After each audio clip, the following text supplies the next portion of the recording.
So welcome back guys to the part 2 of my new series which is important derivations for JEE Advanced. तो अब हम लोगों ने part 1 में एक रिंग और एक सेमी सर्कुलर रिंग और एक सेमी सर्कुलर डिस्क का सेंटर ऑफ मास का डेरिवेशन देखा था।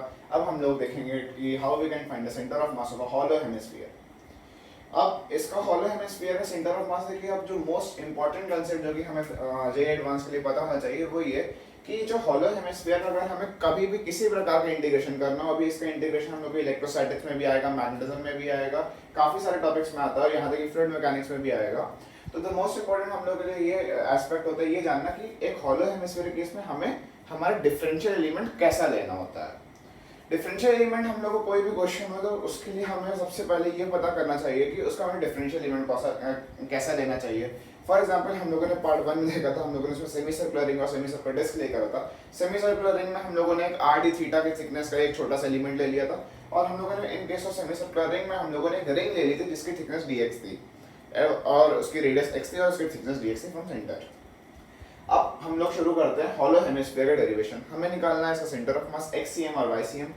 We know कि xcm is equal to integral x upon integral dm and similarly ycm would be equal to integral ydm upon integral dm. Bisymmetry, this is origin, so हम लोग फिर से कह सकते हैं कि bisymmetry दोनों side along the y axis दोनों साइड मास सेम है, ओरिएंटेशन सेम है, तो इसके xcm की वैल्यू 0 होगी। So now तो अब हमें बस फाइंड करना है इसका ycm कितना होता है। वैसे ycm की वैल्यू आती है r/2, हमें पता होनी चाहिए, और अब हम लोग इसको देखेंगे कि कैसे आती है। So let's begin its derivation। तो हम लोग का वही फिर से मोस्ट इंपॉर्टेंट पार्ट कि हमें इसका डिफरेंशियल एलिमेंट कैसा लेना है।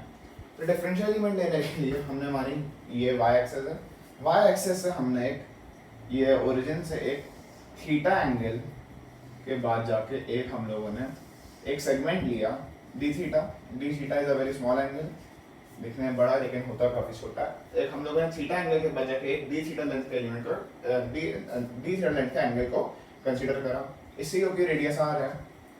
तो फिर ये हमारा जो एलिमेंट होगा, तो ये जो हमारा एलिमेंट है इसकी length would be equal to r d theta, just as in the case of a semi circular ring.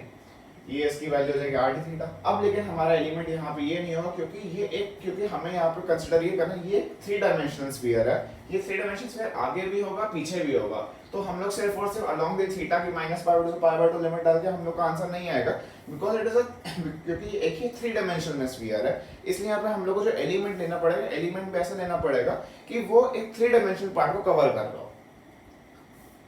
तो अब जैसे कि तो इस वाली कंडीशन में हमारा एलिमेंट होगा एक ऐसी रिंग, एक ऐसी हम लोग का एलिमेंट, इस वाले केस में हम लोग ये वाली रिंग कंसीडर करेंगे।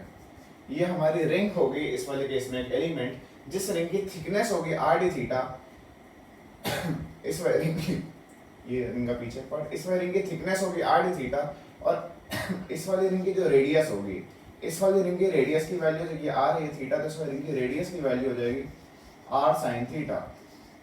इस वाली तो हमारा इस वाले केस में एलिमेंट है एक रिंग जिसकी रेडियस की वैल्यू होगी r sin थीटा, थिकनेस की वैल्यू होगी r d थीटा। तो एक बार एलिमेंट को हाईलाइट कर दूं, तो हम लोग का इस वाले केस में ये एलिमेंट है, ये वाली रिंग हम लोग की इस वाले केस में एलिमेंट है, एक ये रिंग जिस रिंग की थिकनेस r d थीटा और इस वाली रिंग की रेडियस है r sin थीटा।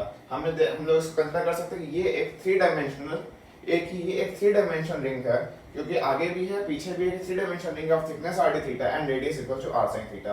तो फिर सबसे मोस्ट हम लोग का बेसिक कांसेप्ट ये कि इस वाली रिंग का dm मास क्या होगा। dm mass equal to mass of this ring, तो यहाँ पे dm की वैल्यू फिर से as usual it would be equal to sigma dm equal to sigma into dm equals to area of this differential ring which is equals to its circumference into that thickness, circumference is equal to 2 pi r sin theta into its thickness which is equal to r d theta। तो ये यहाँ पे हो जाएगा इसका dm मास। अच्छा, अब ये जो रिंग है, अब हमारा जो फॉर्मूला हमें पता होता है integral ydm upon integral dm, हम लोग को यहाँ पे फॉर्मूला यूज करना है। Now y where y is the y coordinate of the differential element, या फिर अगर वो एक एक्सटेंडेड ऑब्जेक्ट हो जाता है तो उस वाले केस में y would be the center of mass of that differential element। ये जो हम लोगों ने रिंग कंसीडर करी है, पूरी रिंग है, तो एक पूरी रिंग का सेंटर ऑफ मास होता है उसका सेंटर, तो यानी कि इसमें रिंग का सेंटर ये वाला पार्ट हो रहा होगा, तो हमें इस वाले पॉइंट का y कोऑर्डिनेट पता करना है। इस वाले पॉइंट का y कोऑर्डिनेट मतलब कि जो ये वाली जो लेंथ हो रही होगी, यानी ये वाली जो लेंथ हो रही होगी, ये r है, ये थीटा है, तो इसकी वैल्यू हो जाएगी r cos थीटा की वैल्यू बराबर, इसकी वैल्यू हो जाएगी, तो इस वाले केस में r cos थीटा के बराबर जो y कोऑर्डिनेट हो जाएगा। तो वी विल हम लोग यहाँ पे लिखेंगे कि YCM equals to integral YD upon integral dm। y की वैल्यू क्या हो जाएगी r cos थीटा, y की वैल्यू जाएगी r cos theta into dm sigma 2 pi r square sine theta d theta upon integral dm। Integral dm फिर से वही sigma into 2 pi r square sine theta d theta. अच्छा, अब इस वाले केस में एक बहुत ही ज्यादा जरूरी कंसेप्ट आ जाता है कि लिमिट्स क्या पड़ेंगी। हम लोगों ने देखा था कि जब हम लोग एक सेमी स्क्वायर रिंग ली थी तो हम लोगों ने इसमें लिमिट्स -π/2 से π/2 डाली थी, लेकिन इस वाले केस में ऐसा नहीं होगा। ऐसा इसलिए नहीं होगा कि इस वाले केस में हमारा एलिमेंट दूसरा है। ये हमारा जो एलिमेंट है, अगर हम लोग बस इतने से ही थीटा कंसीडर कर रहे हैं तो ये वाला एलिमेंट पूरा पूरा 3 डायमेंशनल स्पेस में इस वाले साइड का भी थीटा को ले रहा है। जैसे ये वाला एंगल थीटा होगा तो ये वाला एंगल थीटा होगा, और बस हम लोग को बस राइट साइड में थीटा लिया, लेकिन ये वाला एलिमेंट लेफ्ट साइड को भी कंसीडर कर रहा है। तो इस वाले केस में इसका ये मतलब हो कि हमारी लिमिट्स सिर्फ यहाँ से यहाँ तक की पड़ेगी, यानी 0 से π/2, क्योंकि -π/2 से π/2 में हम लोग सेम पार्ट को 2 बार कंसीडर कर लेंगे। इसलिए इस वाले केस में जो लिमिट्स पड़ेगी, limits would only be from 0 to π/2। Limits इस वाले केस में 0 से π/2 होंगी। अच्छा, फर्दर इसको इंटीग्रेशन सॉल्व करते हैं, सिग्मा 2 पाई r से सिग्मा 2 पाई r का रोड कैंसिल, तो ऊपर बचेगा r टाइम्स ऑफ, अच्छा अब हम लोग क्या देख सकते हैं, यहाँ r times of cos theta sin theta d theta upon sin theta d theta का इंटीग्रल बचेगा। अब हम लोग को पता है कि as we know that sin 2 theta का हम लोग के लिए इंटीग्रेशन ज्यादा आसान है, इसकी वैल्यू होती है 2 sin थीटा cos थीटा। तो इसको हम लोग, तो इस ये वाली जो आइडेंटिटी को हम लोग यहाँ पे पुट करने की कोशिश करेंगे, तो उसके लिए हम लोग सबसे पहले यहाँ पे 2/2 से मल्टीप्लाई कर देंगे। 2/2 से मल्टीप्लाई करेंगे तो यहाँ हो जाएगा 2 sin थीटा cos थीटा, इसके लिए जाएगा sin 2 थीटा, और नीचे इसका 2 आ जाएगा, तो यहाँ पे बचेगा r/2 जो कि ये वाला 2 है। यहाँ पे 2 times sin theta cos theta would be equal to sin 2 theta d theta, sin 2 theta d theta upon integral में ये वाला sin थीटा d थीटा।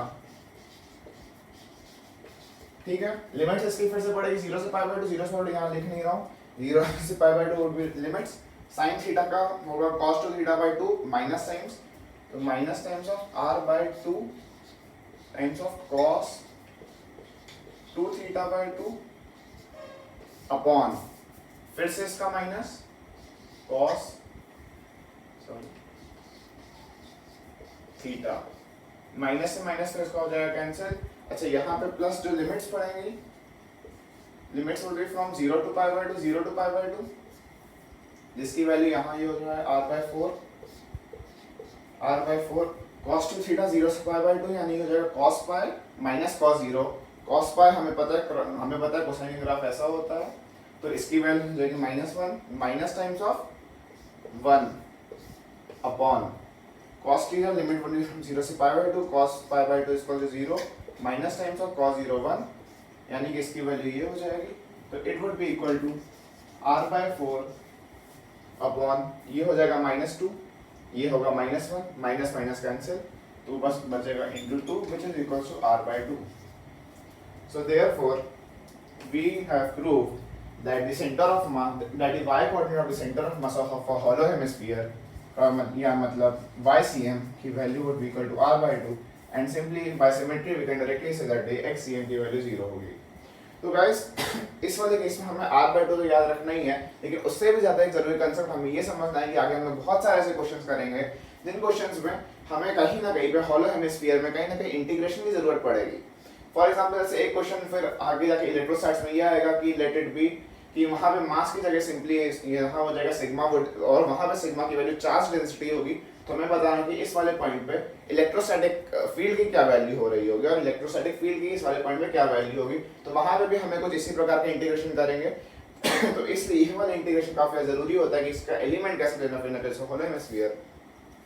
तो guys this was the part 2 of my new series. अब हम लोग part 3 में discuss करेंगे कि how we can find the centre of mass of a solid in a sphere. So guys stay tuned and keep practising.